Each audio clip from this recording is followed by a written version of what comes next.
الطبل يعني وانا ماشي ببقى اطبل، وانا اسوق ببقى اطبل على الستيرنج.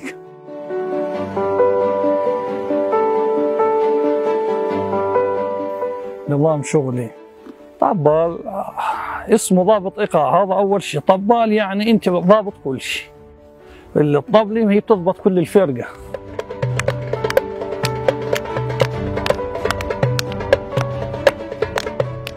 بس حطيت الهدف في راسي وجبت اللي ما عرفوش اسال اولاد خالتي عنه. وظليت اطلع مع المطرب هذا مع المطرب هذا تلاقيه، وكل ما بتطلع ما تقولش حالك معلم.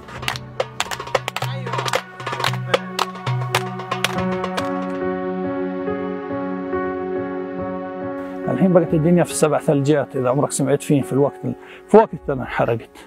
الحين بقى زمان لا في صبات ولا في شو، حط النار زي ما حكيت لك قبل شوي، بدل ما يحط كاس حط نار وانفجرت. انا كنت جنبه، فهمت علي؟ وانحرقت انا وهو انحرق يدي، وودونا على المستشفى. قعدت سنه كامله يعني في الحدث.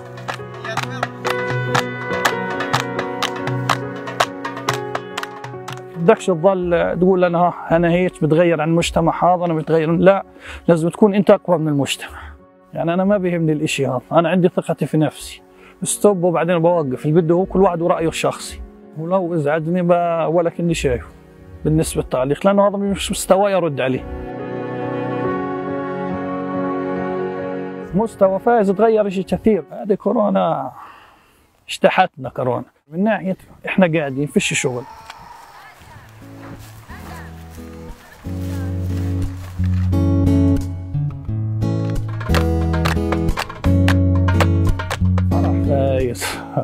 فرح سايس. شو بدي اقول لك، بحب الناس تنبسط، بحب يعني الجمهور ينبسط، بحب الناس تبقى قنعانة في اللي انا اللي بسويه.